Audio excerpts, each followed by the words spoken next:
본문 말씀 가운데서 14절 말씀 보시죠. 너는 배우고 확신한 일에 거하라.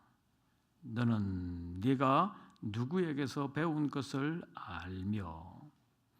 배우라라고 말하면서 너는 누구에게 배웠다라고 말하고 있습니다. 누구에게 배웠다고 말하는 것을 보면 가르침을 받았다는 것을 분명히 말하는 것인데, 이 가르침 받은 내용이 성경의 교훈과 다르다면 바로 뒤에 이 성경에 대한 말씀을 하지를 못했을 것입니다.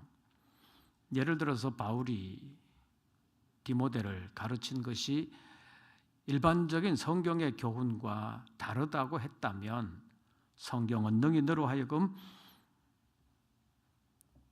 구원에 이르는 믿음으로 말미암아 구원에 이르는 지혜가 있게 한다. 또는 교훈과 책망과 바르게 함과 의로 교육하여 유익하다. 이런 말을 하지를 못했을 것입니다.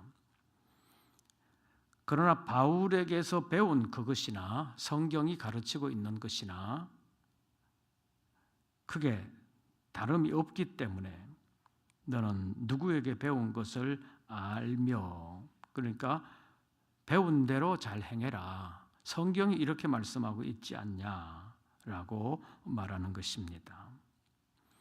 이단이나 이단성이 있는 사람들은 성경 자체가 증언하고 있는 내용을 별로 말하지 않습니다.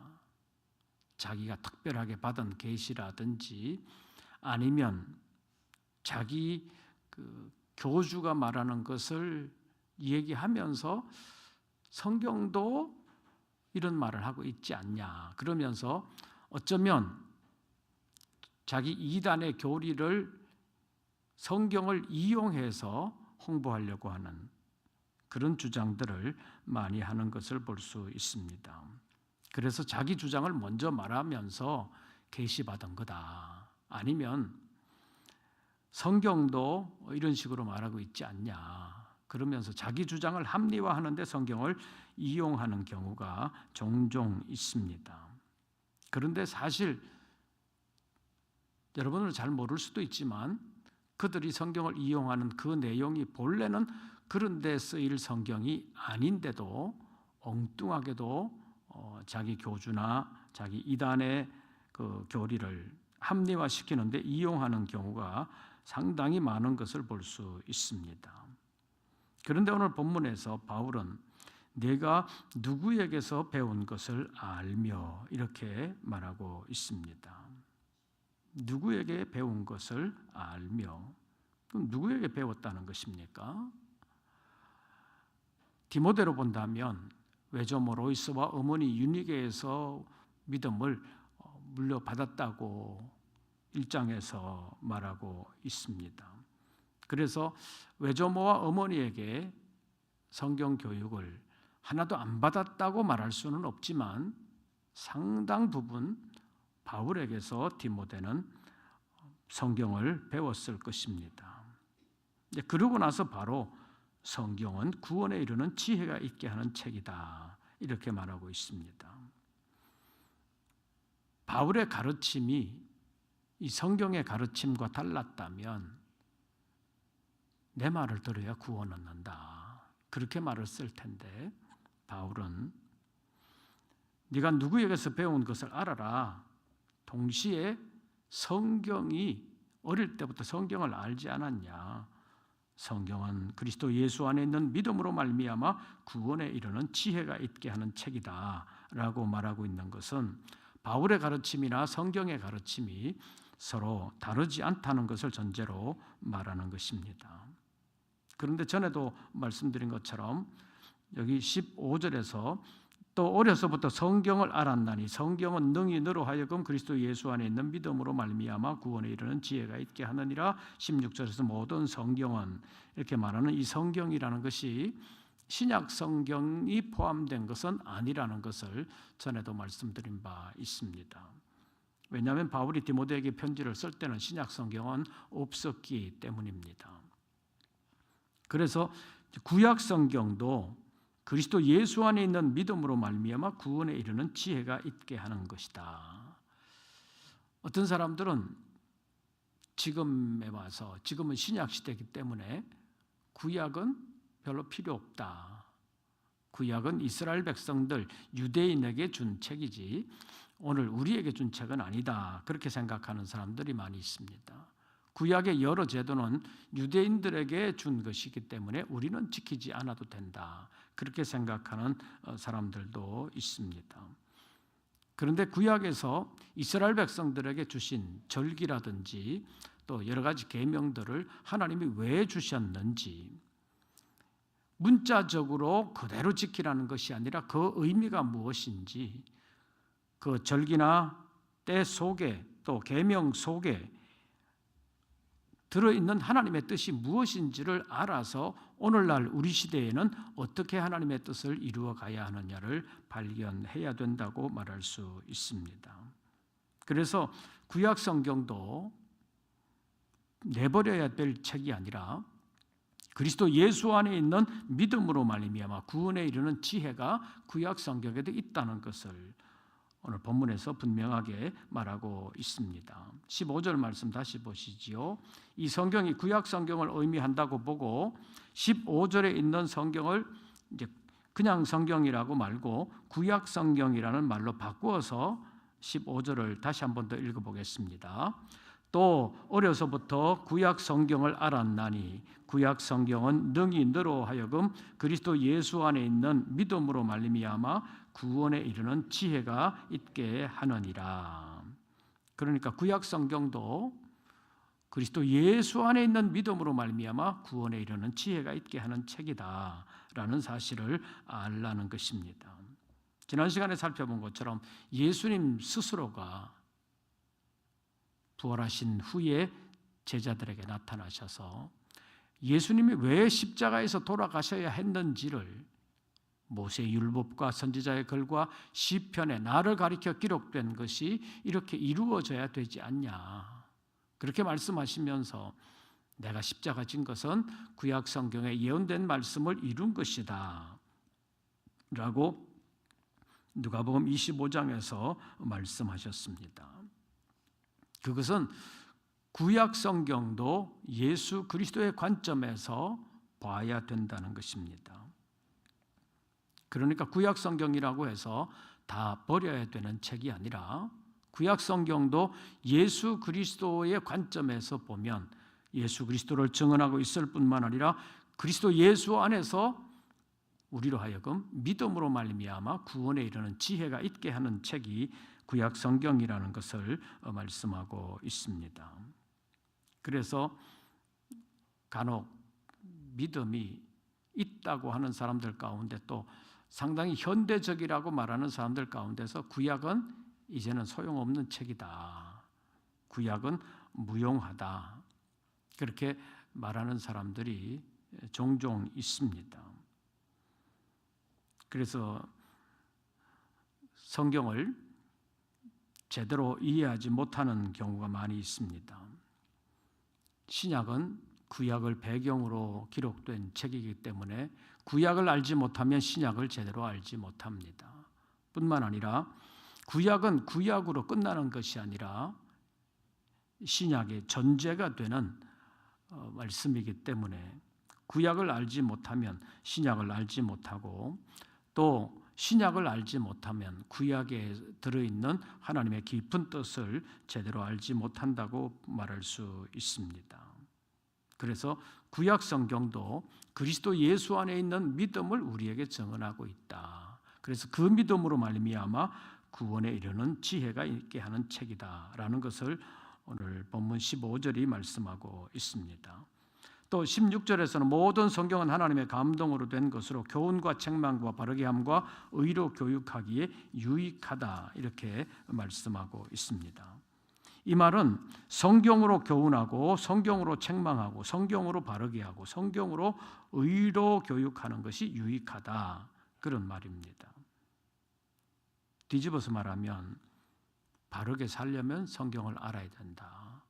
의로 교육하려면 성경을 알아야 된다는 말입니다. 또 바르게 살고 있는지 바르게 살고 있지 못한지 판단하는 기준이 뭐냐? 성경이라는 것입니다.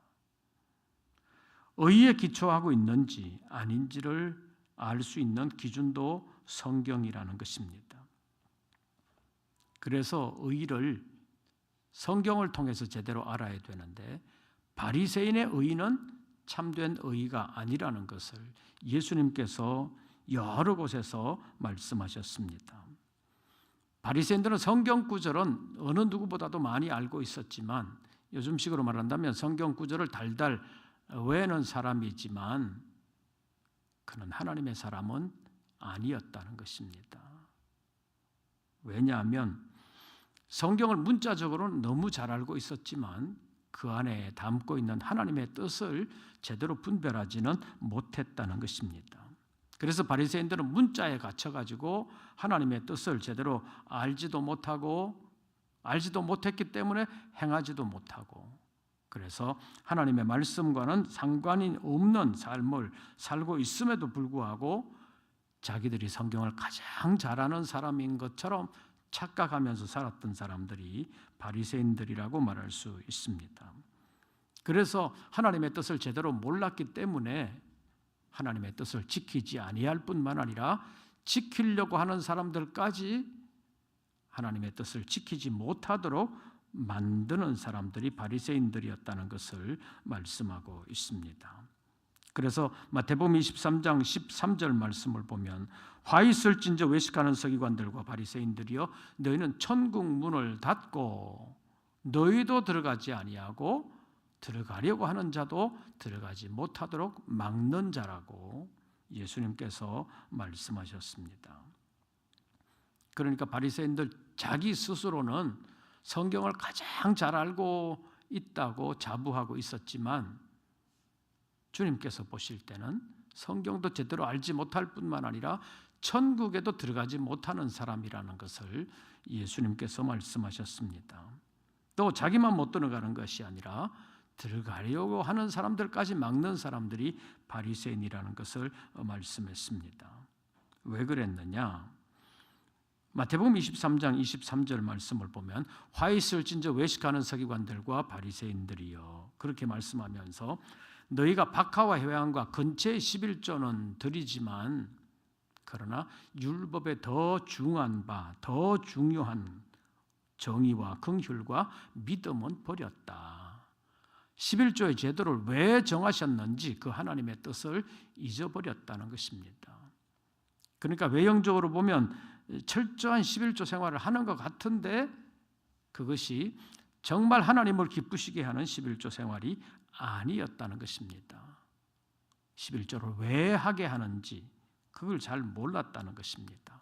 그래서 11조 제도에 들어있는 정의와 긍휼과 믿음을 버렸는데 예수님께서는 이것도 행하고 저것도 버리지 말아야 된다. 11조를 하되 그 근본 정신, 거기에 담겨져 있는 하나님의 뜻이 무엇인지를 알고 행해야 된다라는 것을 말씀했습니다. 그래서 예수님께서도 이 11조의 제도를 말하면서 바리새인들의 11조를 지적하면서 11조를 안 해야 되는 것이 아니라 해야 되는데 이것도 행하고 저것도 버리지 말아야 된다는 것은 11조를 하되 11조에 들어있는 하나님의 근본적인 뜻이 무엇인가, 긍휼과 정의와 믿음을 가지고 행해야 된다라는 것을 말씀하셨습니다. 그럼에도 불구하고 어떤 사람들은 11조는 구약의 제도이고 구약의 제사장들을 위한 제도였기 때문에 현대는 필요 없다라고 말하는 사람들이 있습니다. 그러나 예수님께서 마태복음 23장과 23장 23절에서 이것도 행하고 저것도 버리지 말아야 된다고 분명하게 말씀하고 있습니다. 그래서 지난번 바리새인과 성경이라는 제목으로 말씀을 살펴볼 때 바리새인들이 말하는 것은 듣고 지키지만 그들의 행위는 본받지 말라고 말씀하신 것을 우리가 이미 살펴본 바 있습니다. 그래서 우리가 성경을 알아야 되는데 바리새인처럼 알면 안 된다는 것입니다. 진리의 성령의 도움을 받아야 진리를 깨달을 수 있다는 것입니다. 바리새인들의 가장 큰 맹점은 성경을 통하여 하나님의 뜻이 무엇인지를 찾고 그 뜻을 이루려고 하는 목적으로 성경을 대하는 것이 아니라 성경 구절을 외워가지고 나는 성경을 이만큼 알고 있다라는 것을 과시하려고 하는데 성경을 읽고 공부하는 목적을 두었다는 것이 바리새인들의 잘못된 점이라고 말할 수 있습니다. 그래서 성령께서 그들의 마음의 총명을 어둡게 하셨고 성경을 깨닫지 못하게 하신 것이라고 볼 수 있습니다. 모든 성경은 오늘 16절에서 보는 것처럼 하나님의 감동으로 된 것이기 때문에 성령의 감동이 있어야, 성령의 조명함이 있어야 하나님의 뜻을 제대로 깨달을 수 있다고 말할 수 있습니다. 그래서 하나님의 감동으로 되었다고 말하면서 교훈과 책망과 바르게 함과 의로 교육하기 유익하다 이렇게 말씀하고 있기 때문에 성경을 읽는 사람에게 요구되는 것이 무엇이냐면 대단한 지식이나 높은 IQ를 원하는 것이 아니라 하나님의 말씀을 하나님의 말씀으로 받을 수 있는 겸손과 순수한 믿음을 가져야 된다는 것입니다. 성경은 하나님의 감동으로 된 것이다. 그러니까 인간의 지혜와 지식으로 하나님의 말씀을 다 깨달을 수 있는 것은 아니다라는 것을 알고 하나님의 성령께서 깨닫게 해주시기를 구해야 된다고 말할 수 있습니다. 그래서 바리새인들과 같은 자세를 가지고는 성경을 아무리 읽어도 하나님의 뜻을 깨달을 수 없다는 것입니다. 누가복음 18장에 보면 바리새인과 세리의 기도가 비유적으로 나타나 있지요.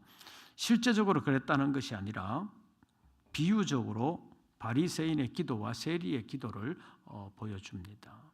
두 사람이 성전으로 올라가서 기도하는데 바리새인은 서서 따로 하나님 앞에 기도하면서 자기 자랑을 늘어놓고 있는 것을 볼 수 있습니다. 하나님이여, 나는 다른 사람들 곧 토색 불이 간음하는 자들과 같지 아니함을 감사합니다. 또 저 세리와도 같지 아니함을 감사합니다. 이것이 누가복음 18장에 나타나 있는 바리새인의 기도입니다. 기도는 일반적으로 우리의 모든 사정을 하나님께 아뢰일 뿐만 아니라 우리의 믿음을 하나님께 드리는 것인데 바리새인은 자기 자랑만 늘어놓고 있습니다. 그러니까 참된 기도라고 말할 수 없는데 그것을 아주 남들 보라는 듯이 따로 서서 큰 소리로 기도하고 있다는 것입니다.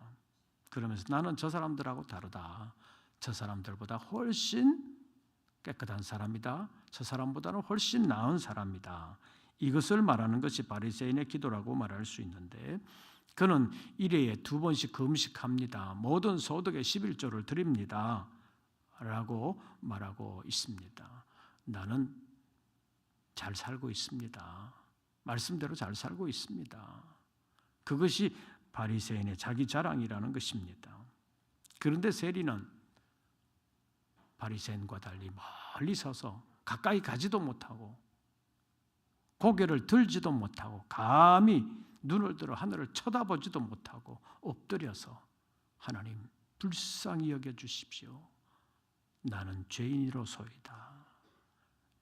이것이 세리의 기도라고 예수님께서 비유적으로 말씀을 하시면서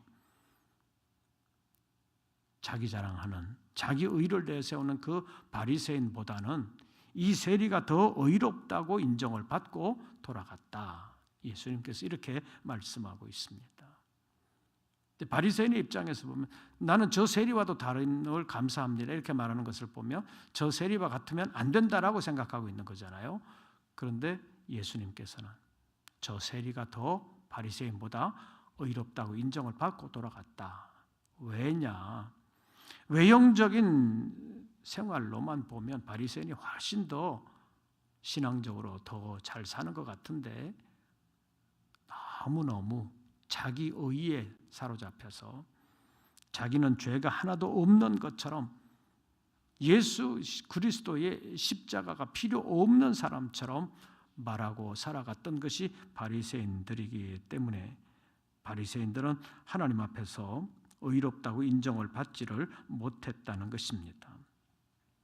그런데다가 또 바리새인들은 모세가 전해준 율법 외에 계속해서 내려오는 동안 장로들의 유전이라고 불리는 전통, 구전율법, 그것도 하나님의 율법이라고 똑같이 지키려고 애를 썼고 그것을 또 지켜야 구원함을 받는다고 말을 했습니다. 그러니까 장로들의 유전, 사람들의 계명을 하나님의 계명에 위치에 올려놓고 그것을 지켜야 된다. 그렇게 말했던 사람들이 바리새인들입니다.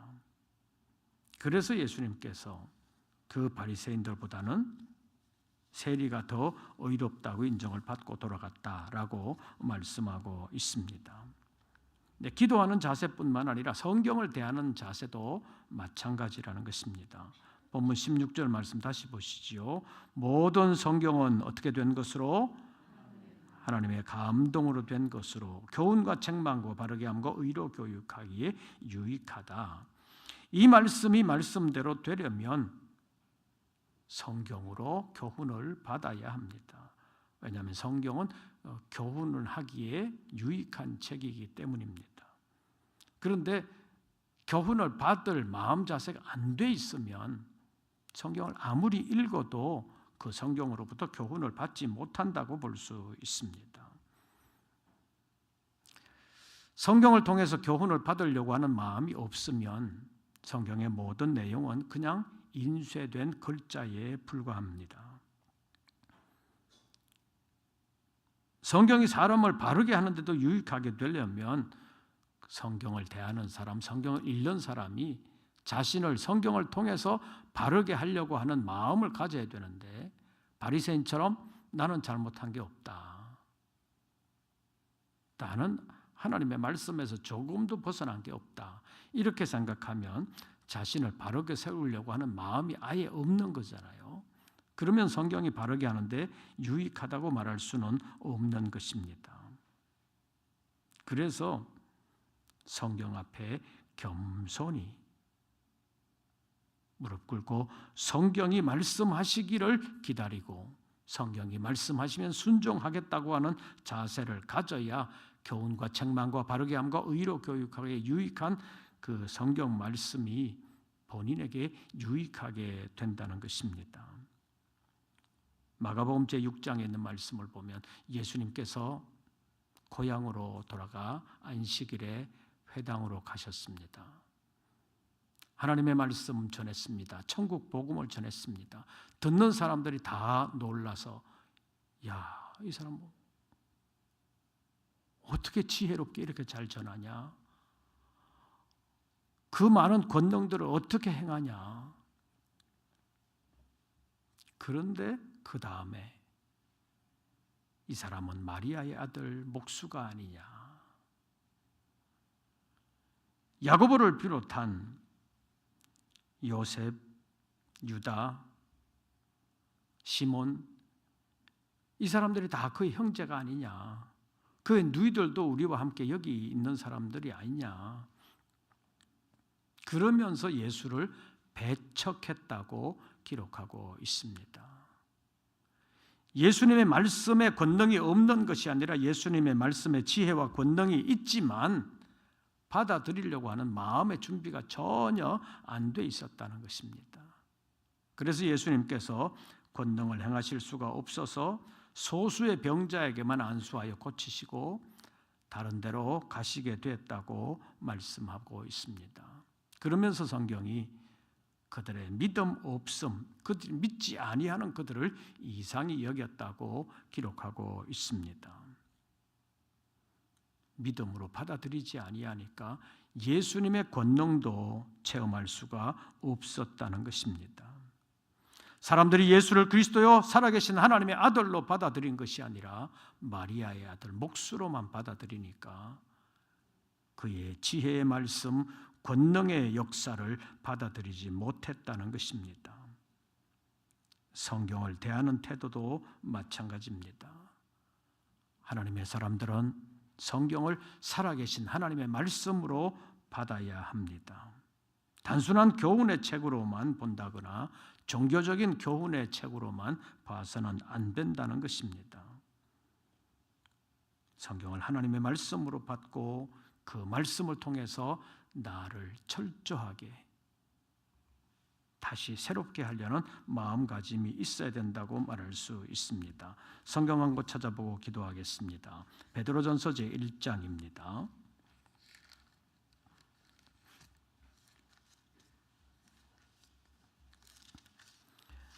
베드로전서 제1장 23절부터 보겠습니다. 베드로전서 제1장 23절부터 25절까지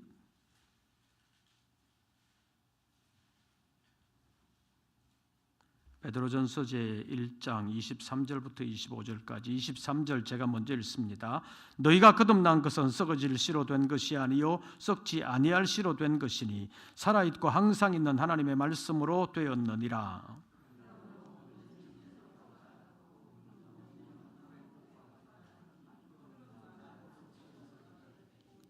25절 다 같이 오직 주의 말씀은 세세토록 있도다 하였으니 너희에게 전한 복음이 곧 이 말씀이니라. 풀은 마르고 꽃은 떨어지지만 주님의 말씀은 세세토록 있다고 그랬는데 그 말씀이 딴 데 있는 다른 것이 아니라 너희가 받은 이 복음이 바로 그 말씀이다. 우리가 받은 그 복음이 바로 이 말씀이다.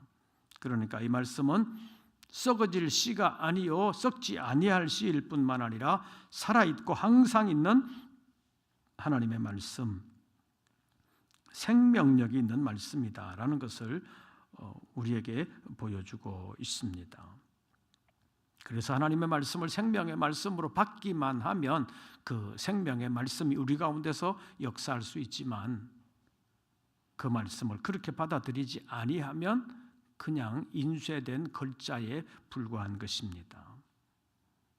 그래서 우리가 성경을 대할 때 성경을 지금도 살아계시는 하나님의 말씀, 살아있고 항상 있는 하나님의 말씀, 23절에 보면 살아있고 항상 있는 하나님의 말씀, 25절에서는 세세토록 있는 주의 말씀, 이것이 우리가 받은 복음 성경 말씀이라는 것을 베드로 사도가 우리에게 말씀하고 있습니다.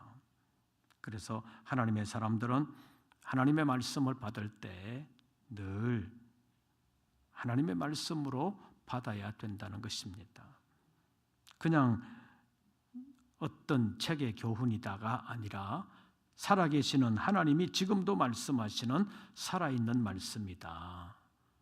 그리고 이 말씀은 지나가는 말씀이 아니라 항상 있는 말씀이다. 우리를 구원해 주시는 말씀이다. 우리를 하나님의 나라로 인도해 주시는 말씀이라는 것을 알고 끝까지 그 말씀으로 믿고 받으면 그 말씀 안에서 생명의 역사가 나타난다는 것을 성경이 말씀하고 있습니다. 그래서 하나님의 사람들은 이 성경 말씀을 대할 때 그냥 대하는 것이 아니라 살아있고 항상 있는 하나님의 말씀으로 받아야 된다는 것을 오늘 본문이 말씀하고 있습니다.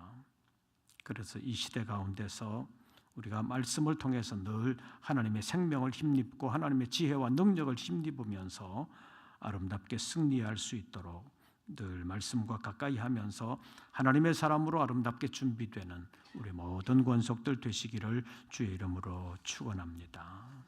우리 찬송 부르시고 기도하겠습니다. 446장입니다.